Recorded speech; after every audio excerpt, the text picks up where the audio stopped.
بسم اللہ الرحمن الرحیم۔ مفتی حذیفہ مظاہری کی ویڈیو کو لائک، شیئر اور سبسکرائب کریں، جزاک اللہ۔ بسم اللہ الرحمن الرحیم۔ الحمد للہ کفا وسلام علی عبادہ الذین اصطفى، اما بعد۔ میرے بھائیوں، بزرگوں، دوستوں، الحمدللہ گورکھپور کے اس سفر میں آج عزیزم مفتی حذیفہ مظاہری بن حضرت مولانا الحاج حافظ قاری عبدالجلیل مظاہری مدظلہ العالی شاہی جامع مسجد کے امام و خطیب کے فرزند ہیں۔ یہ مسجد میں جس کا نام ہے گیتا پریس کی مسجد ہے یہ، اور مفتی حذیفہ صاحب اس مسجد کے امام و خطیب ہیں۔ اللہ تعالیٰ نے انہیں بہت ساری صلاحیتوں سے نوازا ہے، ماشاءاللہ۔ حافظ قرآن ہیں، بہت عمدہ قرآن پڑھتے ہیں، تقریر بھی بہت عمدہ کرتے ہیں، اور انہوں نے ایک دارالفتہ بنایا ہے اپنی مسجد میں، جیسا کہ کتابیں ہیں، آپ کو شاید نظر آ رہی ہوں کتابیں، یہ ان کا دارالفتہ ہے۔ مغرب عائشہ یہاں پر یہ بیٹھتے ہیں، لوگ مسائل معلوم کرتے ہیں، فتاوی لیتے ہیں۔ تو ان کی کوششوں کو دیکھ کر بڑی خوشی ہوئی کہ اللہ تعالیٰ ان سے خوب دین کا کام لے رہا ہے۔ کم عمر میں انہوں نے ماشاءاللہ عمرہ بھی کیا ہے، حرمین شریفین کی حاضری نصیب ہوئی ہے، وہاں کی برکتیں انہیں حاصل ہیں۔ مظاہر قدیم سے ان کی فراغت ہے۔ حضرت مولانا محمد سعیدی صاحب ناظم مدرسہ مظاہر قدیم سے ان کا بہت ہی گہرا تعلق ہے، اور حضرت مولانا محمد سعیدی صاحب بھی اس مسجد تشریف لا چکے ہیں۔ ان کے والد حضرت مولانا عبدالجلیل صاحب مظاہری مظاہر کے قدیم تلامذہ میں سے ہیں، اس شہر گورکھپور کے بڑے امام ہیں، بڑے امام صاحب ان کو کہا جاتا ہے۔ رویت ہلال کمیٹی کے صدر ہیں وہ، اور ان کی بہت عزت کرتے ہیں شہر گورکھپور کے لوگ۔ اور یہ شہر ایسا شہر ہے گورکھپور کا کہ یہاں کے لوگ شروع سے یہاں کے لوگوں نے علماء سے تعلق رکھا ہے، بزرگان دین سے تعلق رکھا ہے۔ یہی وہ سرزمین ہے جہاں شاہی جامع مسجد موجود ہے۔ حضرت مولانا اشرف تھانوی رحمۃ اللہ علیہ وہاں تشریف لا چکے ہیں، ان کا واعظ ہو چکا ہے وہاں پر، اور وقتاً فوقتاً بڑے بڑے علماء کرام اپنے وقت کے اس مسجد تشریف لائے۔ اور جب سے ان کے والد صاحب وہاں پر امام ہیں جامع مسجد کے، بڑے علماء میں سے حضرت مفتی مظفر حسین صاحب رحمۃ اللہ علیہ، حضرت مولانا ابوالحق صاحب رحمۃ اللہ علیہ، حضرت مولانا سید عبداللہ حسنی ندوی رحمۃ اللہ علیہ، ابھی حضرت مولانا قمر الزماں صاحب، اور حضرت قاری مبین صاحب رحمۃ اللہ علیہ، مولی عرفان صاحب رحمۃ اللہ علیہ، وقت کے جو ہندوستان میں جو بزرگان دین ہیں تقریباً سبھی کی آمد ان کی قیام گاہ پر ہوئی ہے، اور وہ بڑے محبوب ہیں بزرگوں کی نظر میں، اور شہر گورکھپور کے لوگ بھی انہیں بڑی عزت ان کی کرتے ہیں۔ اور اس شہر کی خوبی ہے کہ اس نے بزرگوں کی قدر کی ہے۔ حضرت شاہ وصول اللہ صاحب رحمۃ اللہ علیہ نے جب سفر کیا تھا اپنے وطن سے تو گورکھپور میں آگے قیام کیا تھا، اور بعد میں ان کے جو خلیفہ تھے حضرت قاری مبین صاحب رحمۃ اللہ علیہ، وہ بھی وقتاً فوقتاً گورکھپور تشریف لاتے تھے، اور ان کی مجلس منعقد ہوتی تھی اور ایک بھیڑ ہوتی تھی۔ تو اپنے وقت کے بزرگان دین ہمیشہ گورکھپور آتے رہے، بار بار آتے رہے، تو یہاں کے لوگ علماء اور بزرگان دین قدرداں ہیں۔ ایسے موقع پر جبکہ لوگوں میں بدذوقی اور ناقدری ہے، شہر گورکھپور کے لوگ مبارکباد کے قابل ہیں کہ لوگوں نے علماء سے اپنے تعلق کو باقی رکھا ہے، بزرگوں سے اپنے تعلق کو باقی رکھا ہے۔ جب انہیں معلوم ہوتا ہے کہ کوئی اللہ والا، کوئی ولی، کوئی بزرگ تشریف لایا ہے تو لوگوں کی فوج امڑ آتی ہے زیارت کے لیے، ان کی باتیں سننے کے لیے۔ تو اس معاملے میں یہاں کے لوگ بہت فائق ہیں، اور میں نے دیکھا کہ مفتی حذیفہ صاحب بھی ماشاءاللہ، انہیں بھی قدر کی نگاہوں سے دیکھا جاتا ہے۔ یہاں کے جلسوں میں انہیں مدعو کیا جاتا ہے تقریر کے لیے، جلسوں میں تقریر کرنے کے لیے جاتے ہیں یہ، اور لوگ ان سے بھی محبت کرتے ہیں، تعلق رکھتے ہیں، ان کے مسلیات سے خوش ہیں، پسند کرتے ہیں۔ یہ بھی بڑی بات ہے کہ کسی امام کو ان کے مقتدی پسند کرتے ہوں، ان سے محبت کرتے ہوں، ان کا خیال رکھتے ہوں۔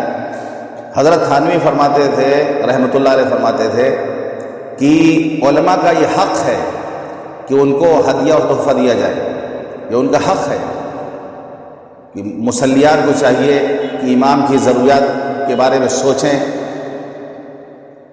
مدارس ذمہ داران جو ہیں مدارس کا اساتذہ کے بارے میں سوچیں۔ ایسے موقع پر جب نفسا نفسی کا عالم ہے، لاک ڈاؤن ہے اور لوگ پریشان ہیں، اور خاص طور سے قلیل تنخواہ میں علماء کرام ماشاءاللہ کام کرتے ہیں، ائمہ حضرات کام کرتے ہیں، یہ اللہ کے لیے کام کرتے ہیں، یہ قربانیاں دیتے ہیں، اس کا بدلہ انہیں اللہ دے گا۔ ظاہر سی بات ہے یہ امامت کی کوئی تنخواہ دے نہیں سکتا، قرآن حدیث پڑھنے کوئی تنخواہ نہیں دے سکتا، ان اجر الا علی اللہ، اس کا اجر اللہ دے گا۔ لیکن ہمیں بھی بے فکر نہیں ہونا چاہیے اور ان کی زیارت کے لیے جانا چاہیے۔ حضرت مولانا صاحب صاحب مدذ علی فرماتے ہیں علماء کی زیارت کو عبادت یقینی جانو، بار بار وہ اپنے بیان میں کہتے ہیں علماء کی زیارت کو عبادت یقینی جانو۔ تو ہم عبادت سمجھ کر علماء کی زیارت کریں۔ مولانا یہ نہیں کہتے، تقوی کے شرط نہیں ہے وہاں پر کہ بہت متقی ہو، تسبیحات کی پابندی کرتا ہو اور نوافل کا اہتمام کرتا ہو، بڑا متقی پرہیزگار عالم ہو اس کی زیارت کرو، نہیں، عام لفظوں میں۔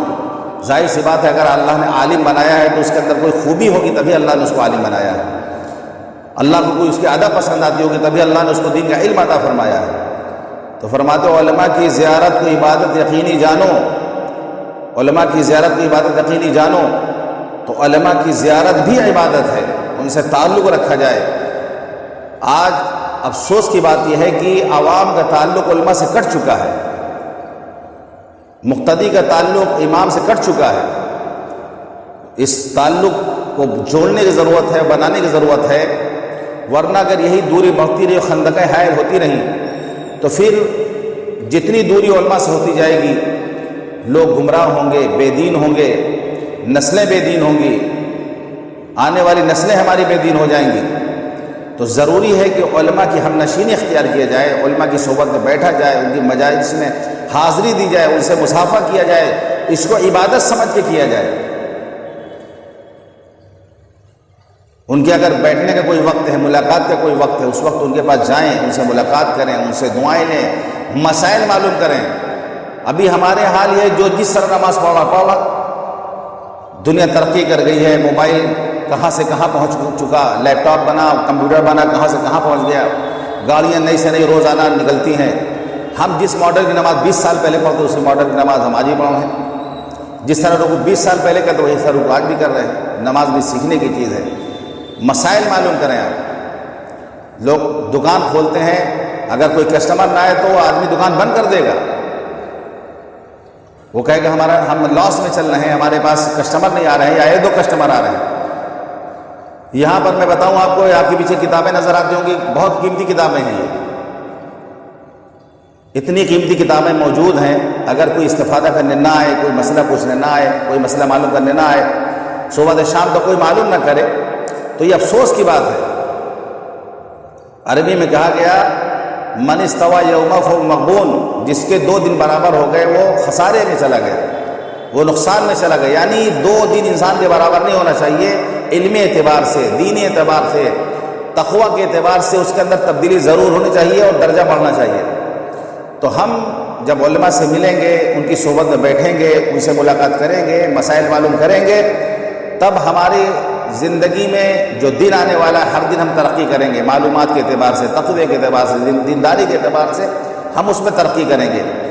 تو ضرورت اس بات کی ہے کہ ہم علماء سے جڑیں، ہم علماء سے جڑیں، ان سے تعلق کو قائم کریں، اپنے بچوں کو مکاتب میں بھیجیں، جو مساجد میں جو مکاتب قائم ہیں اپنے بچوں کو تعلیم کے لیے بھیجیں۔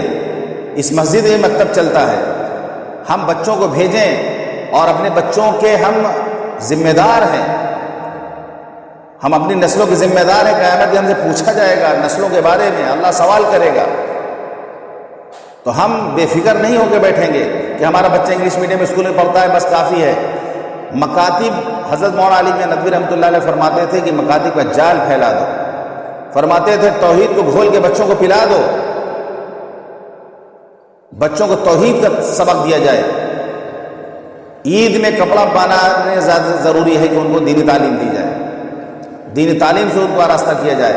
جو مساجد میں جو مکاتب چلتے ہیں یا الگ سے جو مکاتب چلتے ہیں وہاں پر بچوں کو بھیجیں ہم، ان کو دیندار بنائیں ہم، ورنہ ابھی جو حالات ہیں، جو سوشل میڈیا کا دور ہے، یہ دور سمجھ لیجئے پرفتن دور ہے، فتنے کا دور ہے، قدم قدم پر فتنہ ہے۔